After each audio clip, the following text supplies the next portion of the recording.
Labas, tai aptarkim Met-galą.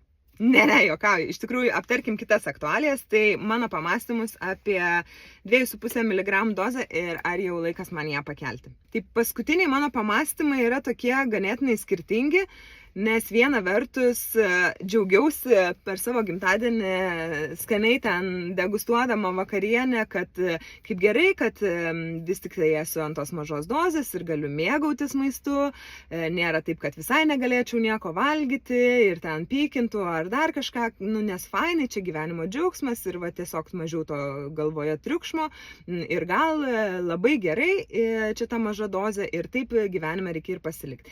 Bet va, pavyzdžiui, vakar, kai visą dieną galvojau apie maistą ir vis norėjosi kažką užkasti ir tos porcijos didesnės vis norėjosi, nors skrandis ir sakė, kad gal jau reikėtų sustoti, bet galvoje visai virė mintis apie maistą, kažkaip tai ta nuomonė pasikeitė. Nes yra skirtumas, kada tu mėgaujas maistu ir tai tau teikia malonumą ir kada tas noras valgyti visiškai neteikia malonumo.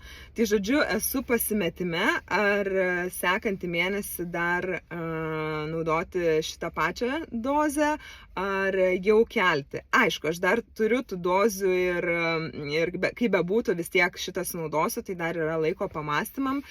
Bet kažkaip linkstu prie to, kad vis tik tai gal reikėtų pakelti dozę, nes norisi, kad tas efektas būtų, o jisai net jau leidžiantis ir į ranką tikrai silpnėja, tom pirmom dienom jisai visai gerai jaučiasi, bet paskui, po kokių 3 dienų, tai taip jau, mažai ką ir bejaučiu.